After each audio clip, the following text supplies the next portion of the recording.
Hello students, मैं आपका teacher Rituraj Ranjan. आप जैसे आपको पता है कि हम इस लेक्चर में एक्सरसाइज 6.3 के क्वेश्चंस देख रहे हैं, है ना। तो चलिए उससे आगे और क्वेश्चन हम लोग करते हैं। चलिए स्टूडेंट्स, अब लास्ट क्वेश्चन इसका क्वेश्चन नंबर 16। देखिए क्वेश्चन 16 क्या कह रहा है आपसे। If AD and PM are medians, अगर एडी और पीएम मीडियंस हो किसी भी ट्रायंगल का, है ना। ट्रायंगल का नाम दिया है ABC and PQR respectively, where जहां एबीसी सिमिलर है, triangle ABC similar to triangle PQR, prove that AB upon PQ is equal to AD upon PM.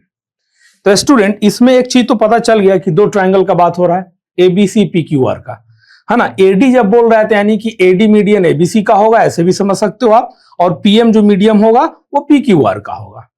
इतना समझ में आया। और इसमें गिवन क्या है कि एबीसी जो है आपका सिमिलर है ट्रायंगल पीक्यूआर के, ठीक। तो प्रूफ करना है AB upon PQ is equal to AD upon PM. तो स्टूडेंट यहां पे आप डायग्राम देख सकते हैं। देखिए डायग्राम में आपको क्लियरली मेंशन किया गया है एडी और पीएम के बारे में। एडी किसका है मीडियन, एबीसी का। पीएम किसका है मीडियन, पीक्यूआर का, है ना। ये चीज समझ में आया। अब इसमें आपको प्रूफ क्या करना है, प्रूफ करना है आपको स्टूडेंट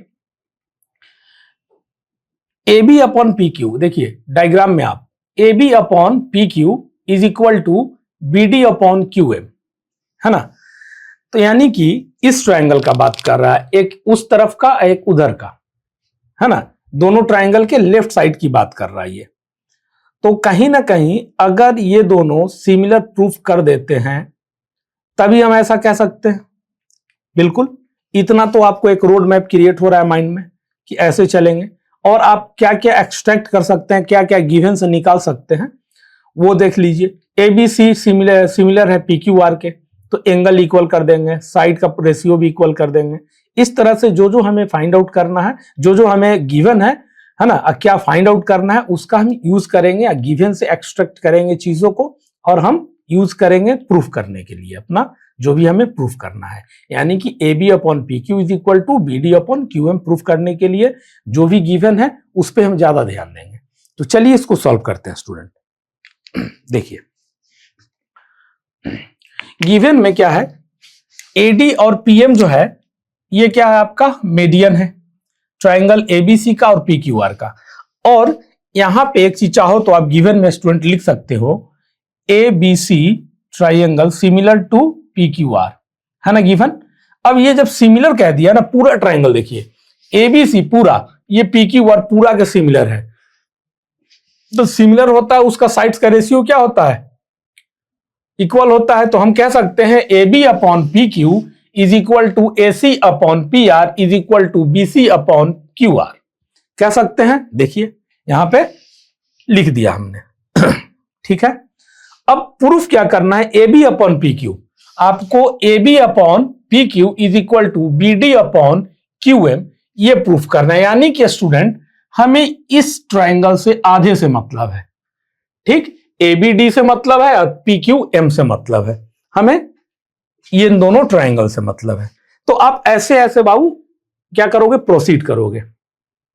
अब प्रूफ में चलिए देखते हैं क्या। जब एबीसी सिमिलर दिया हुआ है पीक्यूआर के, तो हम कह सकते हैं कि ये जो एंगल होगा, angle A is equal to angle P, ठीक। क्यों, क्योंकि सिमिलर है, गिवन है। Angle B is equal to angle Q, angle C is equal to angle R, इतना हम कह सकते हैं। इसीलिए हमने ये कह दिया और इसका नाम दे दिया इक्वेशन 1। मीडियन देखिए इसको बाइसेक्ट कर रहा है, तो BD is equal to BC upon 2 लिख सकते हैं ना, ये चीज बताया हूं। BD is equal to DC हो जाएगा, है ना। अब BD के जगह पे आप चाहो या DC के जगह पे आप BD लिख दो, है। दोनों को जोड़ोगे तो क्या हो जाएगा BC। तो जब BD फ्री करोगे तो BD is equal to BC upon 2 होगा। इस तरह से बार बार आपको बताया हूं, थोड़ा सा आप खुद करके देखो, विजुअलाइज होगा, है ना, ताकि चीजें समझ में आएंगी। तो यहां पे देखिए BD is equal to BC upon 2, क्यों, क्योंकि AD जो है मीडियन है। और इसी तरीके से QM इज इक्वल टू क्या हो जाए, QM is equal to QR upon 2 हो जाएगा। PM मीडियन है उसका, इसको इक्वेशन 2 कह दीजिए। अब बाबू क्या करोगे, इक्वेशन 1 और 2 से हम देखेंगे क्या मिलता है हमें, है ना।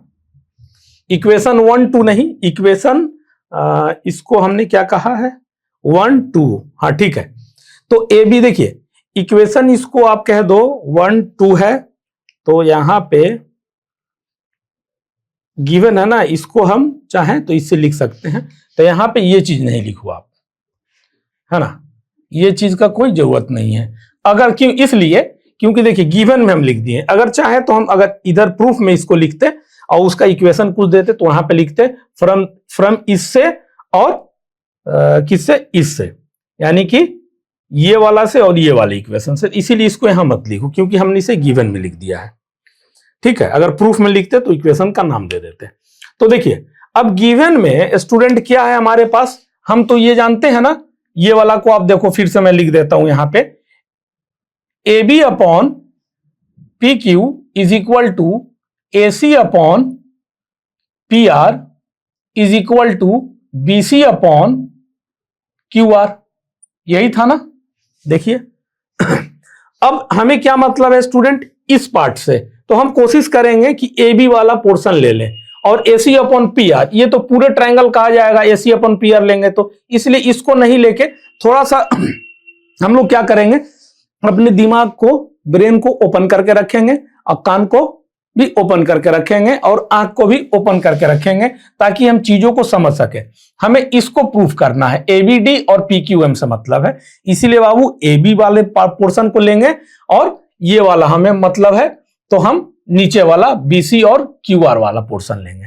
तो हमने देखिए यहां पे वही लिया है, A B upon P Q is equal to B C upon Q R, ये तो गिवन है, तो आप चाहो तो यहां गिवन लिख लो, चाहो तो ना लिखो, कोई दिक्कत नहीं है। तो ये चीज, अब A B upon P Q बाबू वैसी रखो और बीसी के जगह पे देखो हमने क्या निकाला था, बीसी इज इक्वल टू क्या हो जाएगा, BD is equal to BC upon two, BD जो है बीसी का हाफ है, तो हमें क्या मतलब है बीसी, बीसी के जगह पे कुछ क्या लिख सकते हैं, तो आप बोलोगे 2BD लिख दीजिए सर, देखिए 2BD मैंने लिख दिया। क्यूआर के जगह पे हम क्या लिख सकते हैं, क्यूआर के जगह पे हम लिखेंगे 2QM, तो यहां पे देखिए बाबू हमने लिख दिया 2QM। अब 2 हम कैंसिल आउट कर देंगे, कर सकते हैं, तो AB upon PQ is equal to BD upon QM मिल गया। तो देखिए AD upon PQ is equal to BD upon QM मिल गया, हमें ये चीज हमें मिल गया। अब आ जाइए छोटे ट्राइंगल की बात करें अब, क्योंकि हमें छोटे ट्राइंगल से ही मतलब है, तो ABD ट्राइंगल और ट्राइंगल PQM, ट्राइंगल ABD और ट्राइंगल PQM, ठीक है। अब इसमें देखिए स्टूडेंट क्या हमने किया है, angle B is equal to angle Q, ये तो हमें ABC PQR जो सिमिलर दे दिया तो उसी से हमने निकाला था। देखिए यहां पे angle A is equal to angle P, angle B is equal to angle Q, angle C is equal to angle R। तो इस ट्राइंगल को जब हम ले रहे हैं सिर्फ ये वाले ट्राइंगल को, तो उसमें हम कह सकते हैं angle B is equal to angle Q, देखिए यहां पे लिख दिया मैंने, है ऑलरेडी प्रूफ, आप चाहो तो लिख सकते हो इसमें रीजन में, है ना, already we have proved it. अब देखिए स्टूडेंट ये तो हो गया एक, अब यहां पे हमने ये ले आया था साइड का रेशियो इक्वल, तो हम लिख सकते हैं AB upon BD is equal, AB upon PQ is equal to BD upon QM, तो वही लिखा मैंने AB upon PQ is equal to BD upon QM। तो ये जब लिख लिए, एक साइड ये मिला, एक साइड ये मिला और एक एंगल मिल गया, है ना, तो ये में भी चाहो आप रीजन में क्या लिखोगे, ऑलरेडी प्रूव्ड, हमने क्या किया है ऑलरेडी प्रूव्ड किया है ना, यहां पे इसको भी आप चाहो तो ऑलरेडी प्रूव्ड, है ना, ये आप कर सकते हो, ठीक। अब देखिए दो साइड और एक एंगल, देखिए ये एक साइड इसके हो गया और एक ये साइड इसके इक्वल हो गया, और ये दोनों साइड के बीच का एंगल भी इक्वल हमने कर दिया, ये दोनों साइड के बीच का एंगल भी हमने इक्वल कर दिया। तो हम कह सकते हैं कि triangle ABD similar to triangle PQM, तो triangle ABD similar to triangle PQM हो गया, किस रीजन से, तो आप रीजन दोगे यहां पे कि कौन सा क्राइटेरिया फुलफिल कर रहा है ये, by SAS similarity, side angle side similarity से स्टूडेंट ट्राइंगल ABD, है ना छोटा वाला, triangle ABD similar to triangle PQM, के हो गया।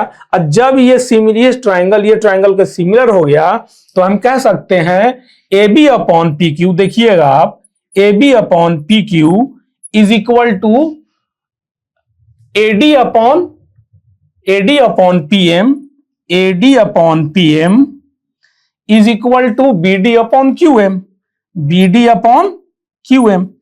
और हमें प्रूफ केवल क्या करना था, A B upon P Q is equal to B D upon Q N, है ना। हमने एक एक्स्ट्रा भी कर दिया, A D upon P M भी, है ना। तो ये प्रूव्ड हो गया आपका। ठीक है स्टूडेंट, समझ में आया। मेन डायग्राम था, इसका मीडियन है, इसका प्रॉपर्टी याद रखिए थोड़ा, है ना। उसके बाद जिस ट्रायंगल से हमें मतलब होता है स्टूडेंट, उस ट्रायंगल को हम लोग ध्यान में रखते हुए एक माइंड मैप क्रिएट करते हैं, और उससे क्या होता है कि चीजें वो आसान हो जाती हैं, है ना। जो हमें प्रूफ करना होता है बार बार उसको देखते रहिए, ध्यान में रखिए, और खुद से ट्राई कीजिए, कोशिश कीजिए सॉल्व करने का, है ना। नहीं आए फिर भी कीजिए, एक बार, दो बार, थ्री टाइम्स, है ना। देन आफ्टर एक दिन आएगा कि आप आसानी से इन चीजों को खुद बाई सेल्फ सॉल्व करने लगेंगे, है ना। Then you will be able to fetch good marks in your exam. तो स्टूडेंट, आज हमने एक्सरसाइज 6.3 कंप्लीटली सॉल्व कर लिया, है ना। अब मेरा आपसे रिक्वेस्ट है, जो भी नए बच्चे जुड़े हों, दिस मैं heartly request to you all कि link is given in description box, वहां जाइए और एक अरेंज वे में आप जरूर से स्टडी कीजिए, है ना। ऐसा नहीं कि ये देख रहे हैं फिर वो देख रहे हैं, एक अरेंज वे में, then you will enjoy the lectures very much. तो स्टूडेंट, चलिए यहीं तक आज का हमारा सेशन, मिलते हैं नेक्स्ट लेक्चर में एक नए चैप्टर के साथ, और चैप्टर का नाम मैं आपको बता देता हूं ताकि आप भी पहले से कुछ पढ़ के आओगे, है ना। उस चैप्टर का नाम है कोऑर्डिनेट ज्योमेट्री। तो चलिए स्टूडेंट, मिलते हैं नए चैप्टर में। See you soon in next lecture. तब तक के लिए बाय स्टूडेंट।